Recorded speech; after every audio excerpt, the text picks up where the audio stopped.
மாண்புமிகு முதல்வர்னு எல்லாரும் அழைக்கிறாங்க. நம்ம எல்லாருமே வந்து மாண்புமிகு முதல்வர் தான் அழைக்கிறோம். ஆனா அந்த மாண்பை வந்து முதல்வர் காப்பாத்துறாரான்றது இங்க ஒரு பெரிய கேள்விக்குறியா இருக்கு. ஏன்னா பேசும்போது வந்து வாயில நல்லா வந்துடும், கொத்து பரோட்டா போட்டாங்க டேஷ் அதை ஃபில் பண்ணிக்கணும்னா இதே வார்த்தையை வந்து மக்கள் உங்களை பார்த்து கேட்டா நீங்க வந்து உங்களுக்கு அந்த பேஷன்ஸ் இருக்குமா? ஏன்னா நீங்க உங்ககிட்ட அந்த பேஷன்ஸ் இல்லைன்றதுனாலதான் பல வழக்குகள்ல வந்து நம்ம திமுக செயற்பாட்டாளர்கள் மீதும் ஜென்சிடிஎம்கே மீதும் வந்து நீங்க போட்டுட்டு இருக்கீங்க. ஆனா அந்த பேஷன்ஸ் உங்ககிட்ட கிடையாது. ஆனா நீங்க பேசும்போது வந்து அந்த மாண்பு இல்லாம பேசுறாங்க. இந்த ஆட்சியாளர் கிட்ட வந்து அக்கௌண்டபிலிட்டின்னு ஒண்ணு கிடையவே கிடையாது. அது தப்பா போறதா இருந்தாலும் சரி, சரியா போறதா இருந்தாலும் சரி. சரியா போகுதுன்னா அந்த ஃபேமை வந்து எடுத்துப்பாங்க. ஆனா தப்பா போகும்போது அந்த அக்கௌண்டபிலிட்டி எடுத்துக்க மாட்டாங்க. நான் இல்ல அப்படின்னு சொல்லி கை தூக்கிடுவாங்க. டிஎம்கே தான் காரணம். அதான் திமுக தான் காரணம் இதுக்கு அப்படின்னு சொல்லி சொல்லுவாங்க. இப்போ வந்து இவங்க மீது வழக்குகள், பொய் புகார்கள் அப்படின்னு சொல்லிட்டு சொல்லும் போது இந்த அரசு வழக்கறிஞர்கள் நியமிக்கிறதுல வந்து ஒரு புகார்கள் மீது இருக்கு. அது யாரு என்னன்றத விசாரிச்சு சொல்றதுக்கான இயந்திரமும் இவங்க கிட்டதான் இருக்கு. அதுக்கு வந்து துறை ரீதியான விசாரணையோ இல்ல வந்து ஒரு காவல்துறையை வச்சு ஒரு தனிக்குழு அமைச்சு விசாரணையோ பண்ணிட்டு இந்த தெளிவை வந்து மக்கள் கிட்ட சொல்லலாம். ஆனா இவங்க என்னன்னா அக்கௌண்டபிலிட்டி எடுக்காம கையை தூக்குவாங்க. இதுக்கு எனக்கு சம்மந்தம் கிடையாது அப்படின்னு. ஆனா இவங்க சம்பந்தப்பட்டவங்க தான் பண்ணுவாங்க. இப்போ ஸ்ரீவைகுண்டம் எம்எல்ஏ பேரை வந்து பொது வெளியில ஒரு பிரஸ் மீட்ல ஒரு பொண்ணு வந்து ஒரு பாலியல் புகார் வைக்கிறாங்க. ஆனா அவர் மீது என்ன ஒரு நடவடிக்கை, அட்லீஸ்ட் ஒரு எஃப்ஐஆர் போடப்பட்டதா, எஃப்ஐஆர் போடப்பட்டு விசாரணை மேற்கொள்ளப்பட்டதா? அப்படி எதுவுமே கிடையாது. அவங்களுக்கு வந்தா தக்காளி சட்னி. இப்போ வந்து குத்துச்சண்டை வீராங்கனைகள் ஒரு போராட்டம் பண்ணாங்க. டைரக்டா வந்துட்டு அந்த சம்மேளன தலைவர் பிரிஜ்பூஷன் அவர் மேல வந்து சொல்றாங்க.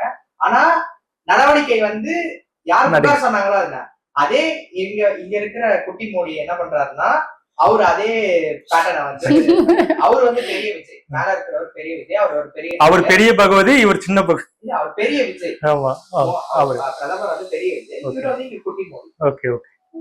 இவங்களோட ரோலை வந்து கிராஸ் இதுவா பண்ணிக்கிட்டு இவங்க ரோல் அவரோட ரோலை வந்து இங்க குட்டியா இங்க வந்து பண்றாரு முதல்வர்.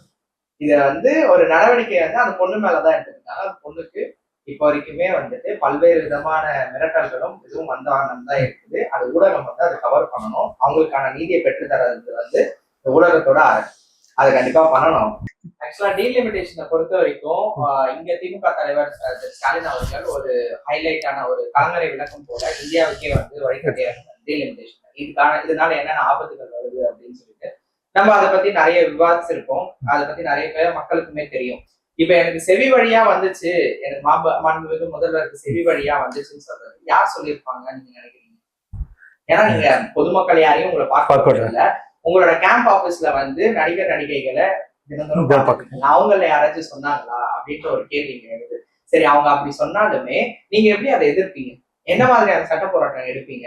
உங்களுக்காக பேச அங்க யார் இருக்கா? உங்களுக்கான கிடைச்ச ஒரு மாநில உறுப்பினர் பதவியுமே காங்கிரஸ் காவி கொடுத்துட்டீங்க. எதுக்குன்னா அவங்க மைனாரிட்டி அரசை நீங்க ஆதரிக்கின்றதுக்காக. பிரவீன் சக்கரவர்த்திக்கு வந்து எம்பிக்கு வந்து கொடுத்துருக்காங்க. ஏன்னா இவர் வந்து பிரவீன் சக்கரவர்த்தி வந்து என்ன மாதிரி கூட்டணி உடைச்சதுக்கு ஒரு லாபியை வந்து கிரியேட் பண்ணி கூட்டணி வந்து அதான் மறைமுகமான ஒரு பேரத்துல ஈடுபட்டு இவங்களுக்கு வந்து ஆதரவு தெரிவிச்சதுக்காக மக்கள் பார்த்தது முதல்வர் விஜய். ஆனா திரைமறைவுல நடக்கிறது இவங்க RSS-ஓட பிளான்.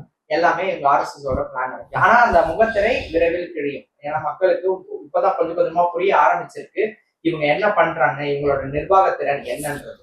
சோ கொஞ்சம் கொஞ்சமா மக்கள் கண்டிப்பா புரிஞ்சுப்பாங்க. இந்த டீலிமிட்டேஷன்ல கண்டிப்பா புரிஞ்சுப்பாங்க. ஏன்னா இவர் மோடி எதிர்த்தோ இல்ல பிஜேபி அரசாங்கம் எதிர்த்தோ என்ன மாதிரியான வாய்ஸை வந்து இவர் ரைஸ் பண்றாருன்றத மக்கள் பார்த்துட்டு தான் இருப்பாங்க. அந்த எதிர்ப்பு வந்து திமுக கிட்ட இருந்து வருமே தவிர தாவைக்கா அரசு கிட்ட இருந்து ஒருபோதும் வராது. லஞ்சத்தை முற்றிலுமா ஒழிச்சுட்டான வாய் வார்த்தையா வந்து வேணா முதலமைச்சர் சொல்லிக்கலாமே தவிர அந்த கீழ்நிலை வரைக்குமே இனிமேல் லஞ்சம் பெறப்பட்டுதான் இருக்கு.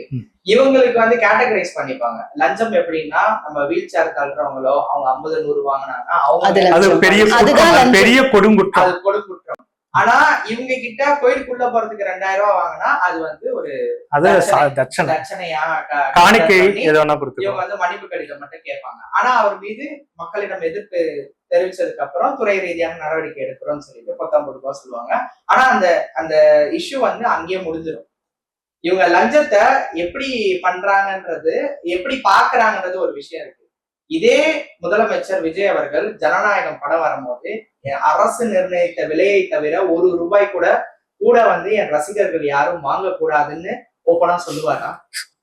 அவர் டிக்கெட்டே பிளாக்ல தான். அதான் இதுவும் மறைமுகமான ஊழல் தான். இந்த ஊழல்லே வந்து டைரக்டா காசு கொடுத்தாதான் ஊழல்னு கிடையாது. உங்களுக்காக ஏதாச்சும் ஒரு ஃபேவரிசம் பண்ணாலும் அதுவும் ஒரு ஊழல் தான், அதுவும் ஒரு லஞ்சம் தான்.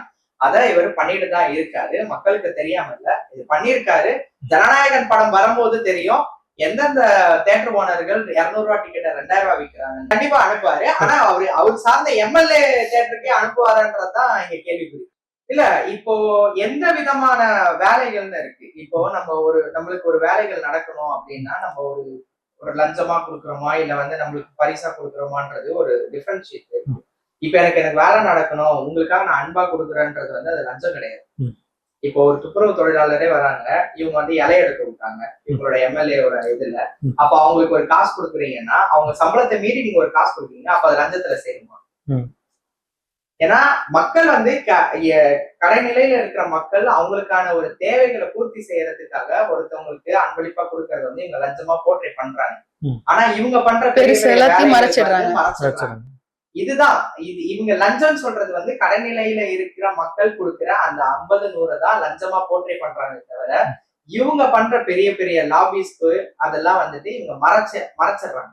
அதான் இவங்க முன்னாடி வைக்கிறது ஒரு சின்ன பொரிய வச்சுட்டு பின்னாடி பெரிய ஒரு பொரிய வந்து தூக்கிட்டு போறாங்க. புரியல. இப்போ செந்தில் பாலாஜி அவர்கள் இப்போ ஏவாவேலு அவர்கள் ஓடினாருன்னு சொல்றாங்க. அன்னைக்கு கரூர் சம்பவத்துல எஃப்ஐஆர் ஃபைல் பண்ணும்போது ஆதவர்ஜுனா அவர்கள், சிடிஆர் நிர்மல்குமார் அவர்கள், ஏன் எஃப்ஐஆர்ல இல்லாத இன்றைய அமைச்சர் ராஜ் அவர்கள் ஓடினாரு, அவங்க எதுக்கு ஓடினாங்க?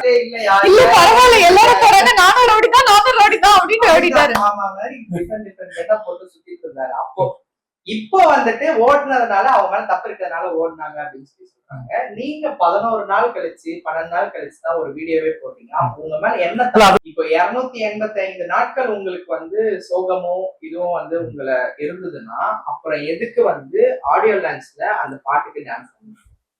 அது கேள்வி அவர் வந்துட்டு சோகத்துல ஆனதா? அதுதான் அந்த சோகத்தை வந்து நம்ம புரிஞ்சுக்க தெரியலன்னு நம்ம நினைக்கிறோம்.